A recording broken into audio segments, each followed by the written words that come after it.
Radio Red de RCN. Grandes audiencias. En la hora de la verdad, al oído.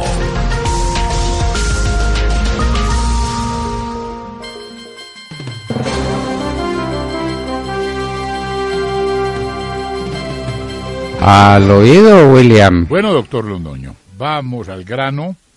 ¿Cómo va la carrera presidencial según las encuestas, que son como muchas? Las encuestas, que son muchas, William, pero la más reciente que deja mucha preocupación en el ambiente respecto a cómo están los candidatos a la presidencia. Les doy datos y ustedes van haciendo el respectivo análisis si les parece. Entonces, la encuesta de Centro Nacional de Consultoría, doctor Fernando, dice que Fajardo tendría el 26% de favorabilidad en votación. Le sigue Gustavo Petro con el 17%, Germán Vargas Lleras con el 10%, Humberto de la Calle con el 9%, Iván Duque del Centro Democrático con el 9%, Clara López con el 6%, el exministro Juan Carlos Pinzón con el 3%, en blanco votaría el 5% por ninguno de los anteriores, el 9% no sabe, no responde, el 6%. William, ¿usted me permite una palabrita sobre el encuestador? Obviamente, doctor, por Dios. Bueno, ese encuestador nunca nos mereció respeto. Ese es un encuestador pagado por Santos a través de Yamida Amat y a través del centro ese que ellos tienen de televisión gratuita que les entregaron con la plata de la nación a Yamida Amat y a sus amigos. A sus amigos, pues uno de ellos muy amigo, muy reconocido amigo de César Gaviria, expresidente de la República. Pero en fin, no vale la pena esos antecedentes. Es que ese centro de consultoría no ha hecho otra cosa que equivocarse de manera fenomenal. Cuando hablamos del tema al comienzo de este programa, William, dijimos cuál había sido el vaticinio electoral que propuso Lemoine en vísperas del plebiscito. ¿Se acuerda que lo dijimos? Sí, señor. Bueno, aquí tenemos los resultados. De acuerdo a Lemoine, al mismo encuestador que le da hoy la ventaja a Fajardo y a Petro y a Germán Vargas Lleras sin ninguna posibilidad a Iván Duque, según ese plebiscito, el 65% de los colombianos iba a votar por el sí y el 29% iba a votar por el no. ¿Cómo le parece? El 65%. ¿En cuánto se equivocó? ¿En cuánto se equivocó? Sí, el 65 se convirtió en 48, ¿no? De 48 a 65 no hay sino 17 puntos. Una vergüenza para cualquier encuestador. Sí, pero esas equivocaciones son con mala intención o sin mala intención. Esa es la pregunta, porque hablábamos de cómo influye en el voto, eso es ¿no? pagado, todo eso es pagado. Pero en el no se equivocó del 29 al 51, es decir, se equivocó por 22%. Sumados esos dos, 22 más 17, a mí me da 39. Eso es una vergüenza. Ese sujeto ha debido cerrar su máquina de encuestas falaces si tuviera un ápice de vergüenza, pero no la tiene, porque él está pagado por el gobierno de Santos para producir este tipo de encuestas. Entendámoslo. Por eso, aquí lo dijimos, nunca comprendimos cómo el Centro Democrático contrató a ese sujeto y a esa encuestadora para que escogiera el candidato. Y no decimos que estuvo mal escogido, decimos que simplemente es un encuestador para nada respetable. De manera que nos mantenemos en nuestro punto de vista con las cifras en la mano. ¿Qué más, William? Oiga, hago una pregunta. Entonces, Fajardo, William y amigos de la mesa, ¿es de la escuela del presidente Juan Manuel Santos? ¿De la misma escuela de los indefinidos? Son igualiticos. Pues de indefinidos aparentes. Juan Manuel Santos era un indefinido hasta que se convirtió en un fariano totalitario procubano, como su hermano Enriquito lo fue toda la vida. Enriquito fue un comunista del Chicó toda la vida, desde cuando producía la revista Alternativa. Eso es Enriquito. Y Juan Manuel Santos era el pobre de la familia, el pobre de espíritu, ¿quién manda en Colombia? Por eso lo hemos dicho, que manda en Colombia es Enrique Gómez Hurtado. Ay, Dios mío, Enrique Santos Calderón, por favor, en lo que nos estábamos confundiendo. Ay. Bueno, muy bien, eso es lo que manda, Montserrat, eso es lo que manda. De manera pues que eso es pago. Usted pregunta por la buena fe. ¿Cuál buena fe del señor Lemoine? No ha hecho sino equivocarse. Dígame, ¿cuándo ha acertado el señor Lemoine en una encuesta que haya hecho, en una encuesta importante? Entonces, nosotros, coincidentes con ese postulado, nos opusimos a que ese sujeto y esa encuestadora fueran los que determinaran, al igual que Datesco, el encuestador del Tiempo, quién era el candidato del Centro Democrático. Ese sí, es el pero tema. De los tres escenarios que aparecen, los tres favoritos en diferentes escenarios, Sergio Fajardo, Gustavo Petro y Germán Vargas Lleras, el menos bueno es Germán Vargas Lleras para el presidente Juan Manuel Santos, pero él gana tanto con Sergio Fajardo, el presidente Juan Manuel Santos, como con Gustavo Petro, ¿no? De alguna manera pues son sus está cubierto, amigos. ¿no? Pues claro, está cubierto, son sus amigos. Y pretende ganar también con Vargas Lleras, a lo mejor. No ponen al doctor Alejandro Ordóñez en la encuesta. Realmente uno ni lo a que Marta Lucía Ramírez. Ni a Marta Lucía Ramírez. A Marta Lucía Ramírez la ponen en el segundo escenario. En un escenario. El segundo escenario, en el primero, no. ni el uno ni la otra. Así es. Ni Alejandro Ordóñez ni Marta Lucía Ramírez existen para el señor Lemoine. Uno diría que aquí hay unos candidatos de La Paz o del presidente Santos, que son claramente Fajardo, que está con La Paz, Gustavo Petro, que está con La Paz, Humberto de la Calle, que está con La Paz, Clara López, que está con La Paz. Ay, seamos cuidadosos de más. Bueno, con La Paz estamos todos, ¿no? Con La Paz con el acuerdo que hicieron con las FARC. No, con el acuerdo que hicieron con las FARC. Con el acuerdo con los bandidos. Con el acuerdo con los bandidos. Cierto. Y es que ese acuerdo con los bandidos tiene sus efectos. Es que Fajardo ya sacó su programa político, que es para morirse de la risa y de la indignación. Porque uno se pregunta en este momento cuáles son los problemas nacionales. El narcotráfico y la pobreza. Estos Fajardos, estos politiqueros de baja estofa no han descubierto que más de la tercera parte de los colombianos tienen hambre. A menudo problema. ¿Y entonces cómo lo van a solucionar? No, con una política económica social. ¿Política económica social? ¿Y de dónde van a sacar la plata para una política económica y social? ¿De dónde nos van a recuperar del sobreendeudamiento que tenemos y de la pérdida de calificación que se nos vino encima? ¿De dónde nos van a recuperar de un crecimiento económico del 1.7%? Basura es lo que producen esos movimientos políticos. Bueno, pero para Lemoine, pago por el gobierno de Santos, entonces ahora aparece Sergio Fajardo como el gran prohombre de la política colombiana. Por favor.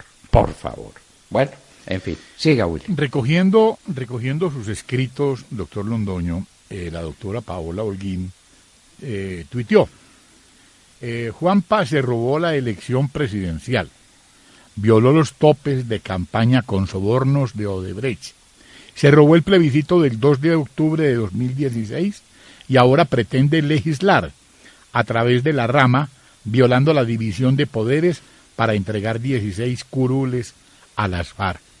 Ahí está resumido, doctor Londoño, esto.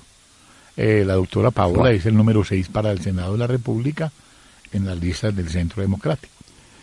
Yo lo corrijo, eso no es tomando mi pensamiento. El pensamiento de Paola Holguín es absolutamente original y claro, y habla de unos robos de los que yo no hablé en mi escrito, porque yo hablé en mi escrito del robo económico, de cómo se robaron miserablemente un país al que endeudaron tanto como todos los presidentes de Colombia desde Bolívar hasta nuestros días, y de una bonanza petrolera que se la robaron hasta el último centavo. Paola Holguín habla de otros robos. Sí, señor. Los robos, el robo de las elecciones para la reelección, el robo del plebiscito que se lo robaron miserablemente, los robos de tipo político de Juanpa, que es un ladrón en todo sentido. Paola Holguín, anoten, si quieren ir anotando para que puedan votar el día. ¿Qué de marzo es la elección de 11 de marzo? 11 de marzo. El 11 de marzo. Paola Holguín, número 6 en el tarjetón. Atención Antioquia, si quieren una antioqueña de verdad, antioqueña y de verdad gran pensadora política, a votar por el número 6 del Centro Democrático. Lo que supone pues no votar por otros candidatos excelentes. Uno quisiera votar por todos. ¿Cómo le parece el problema nuestro con el coronel Luis Alfonso Plazas Vega, que ya nos dio una declaración sobre qué era lo que había que hacer desde el punto de vista militar y del manejo del narcotráfico para rescatar a Colombia de ese abismo de violencia en que se encuentra? Número 48. Y Paola Holguín, número 6. Y no hemos hablado de los demás. No hemos hablado de Paloma Valencia, no hemos hablado de... ¿Ah? Samuel Hoyos, que es el número 103. Pero ese es de la Cámara, ese es de la Cámara, Vanessa, por favor no confundamos a nuestros oyentes que no ya... los confundamos más, perdón. Sí, bueno. No los confundamos más. Pues Samuel Hoyos, que va a estar con nosotros más adelante, que va por la Cámara de Representantes con número 103 en el tarjetón. Vayan anotando. Y usted puede votar por uno del Centro Democrático, por uno. Obviamente, si votan por Uribe, lo que es perfectamente legítimo y lo que todos quisiéramos hacer, ya no puede votar por ningún otro. Esas son pues las contradicciones de las listas abiertas, pero en eso estamos, en fin. ¿Para qué llorar sobre la leche derramada? ¿Qué más, Willy? Pastrana me tiene envidia, ya nadie le para bolas, dice Juanpa, en sus monsergas palaciegas. Y a propósito de qué dice eso Juan Manuel Santos, pues de una nueva declaración del expresidente Andrés Pastrana, quien pidió que se inicie a través de una carta que le envió al presidente del Senado y de la Cámara, que se inicie un juicio por indignidad en contra de Juan Manuel Santos por el ingreso de dineros de la multinacional Odebrecht en 2014. Una solicitud que ya había hecho al aire el doctor Fernando Londoño Hoyos el año pasado en vísperas del plebiscito del 2 de octubre.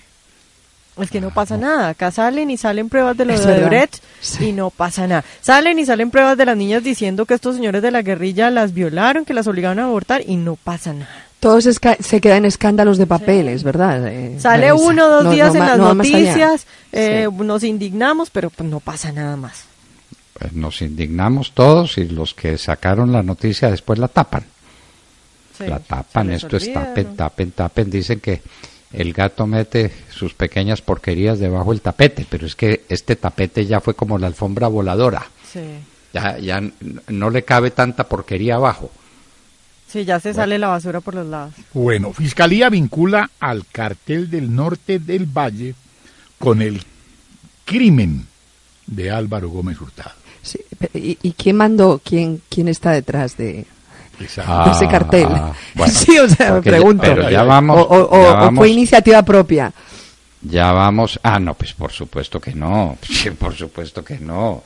Esos tipos del cartel del norte del Valle, leyendo a Álvaro Gómez Hurtado, pues es para morirse uno de la risa. ¿Quién lo mandó matar? Pues sí, entonces ahí figuran Ignacio Londoño Zavala, ojo con el segundo apellido, que viene de Jesucita Zavala y que era dueño de todos esos bandidos, que fue asesinado a su turno en Cartago. ¡Oh, sorpresa! Matando testigos y matando autores. Luego por Danilo González. ¿Se acuerdan del coronel Danilo González? Sí, señor. ¿Se acuerdan quién fue a llorar a su entierro, no es cierto? Tenemos las fotos. Sí, tenemos las fotos. El general Óscar Naranjo, íntimo amigo de Danilo González. Por ahí va saliendo la cuerdita, tiren de la cuerdita. Y van encontrando a los asesinos de Álvaro Gómez Hurtado. Sí, El establecimiento, desde luego. Y por eso habló Enrique Gómez Martínez con un gran valor, como el que tiene toda esa familia. Pues, lo que se hereda no se hurta, hablando de Samper y de Serpa. A ver, ¿esto cómo es? Álvaro Gómez Hurtado escribe contra el establecimiento. ¿Quién es el establecimiento? Samper y Serpa. Y a la gente que habla de Samper y Serpa le da por morirse. A la monita retrechera le dio por morirse de una plumonía.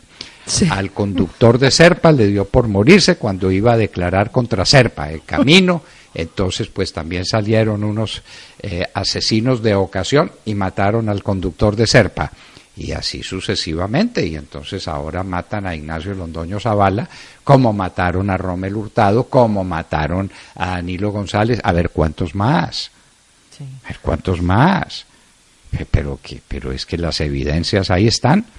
Pero vamos a recibir ojo de mar porque Enrique Gómez Martínez nos prometió la decisión de la Fiscalía, que es mucho más que decir que ese es un crimen de lesa humanidad, lo que todos sabíamos, pero que avanza mucho en decir dónde va la investigación y cuáles son las pruebas que hay que practicar.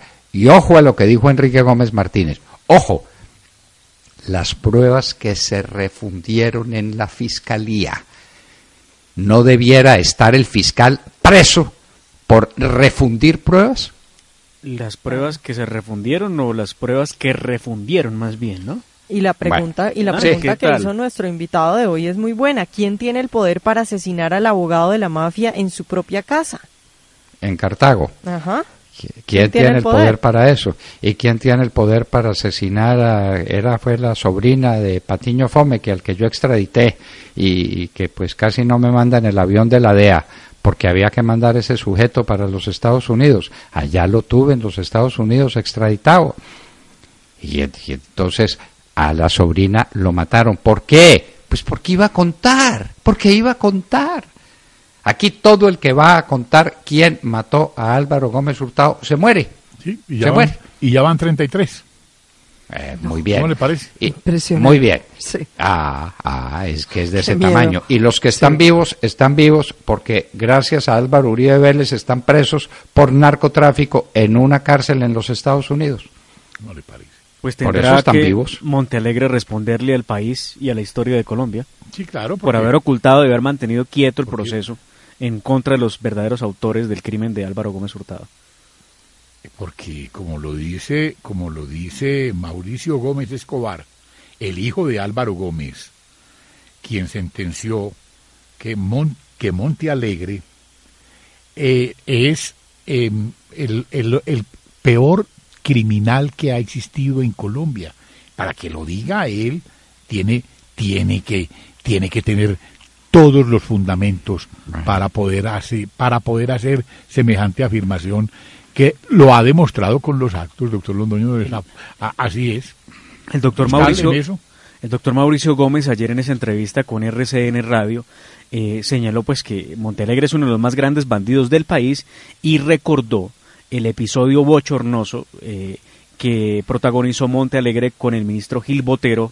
Pues recordó que el señor votó para que su periodo se alargara, convertir el periodo institucional en personal, en el caso de Montealegre, para dejarlo en la Fiscalía, y después Montealegre le entrega una serie de contratos de los que tanto hemos hablado aquí en La Hora de la Verdad.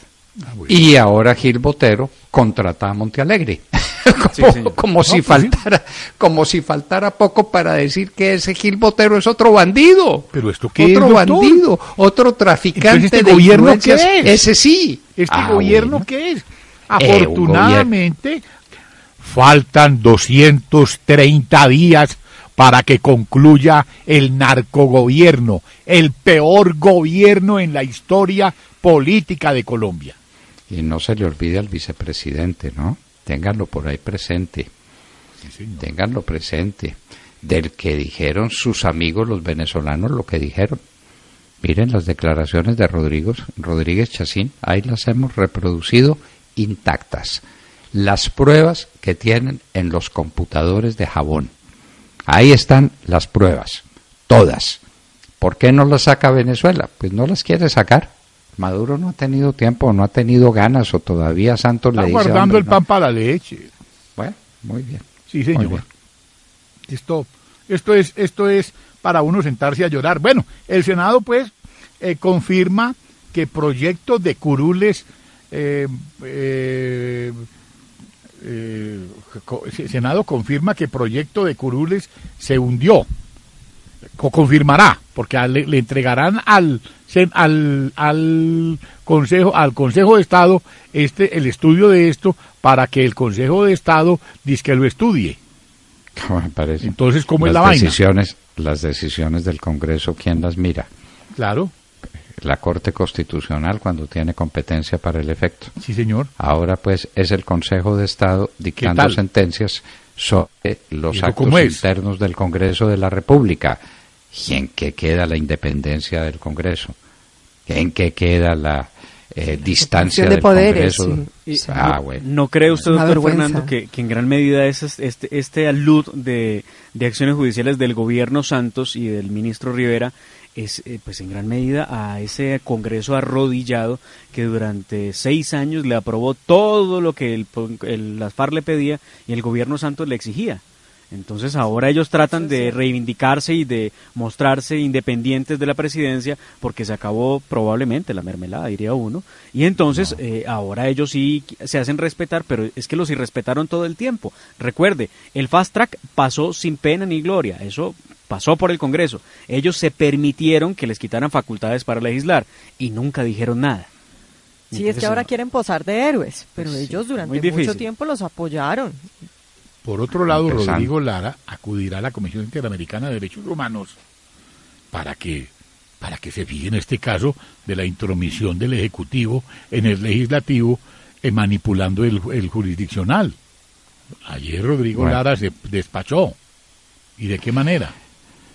Bueno, William, nos vamos con un candidato a la Cámara de Representantes por Bogotá, Centro Democrático.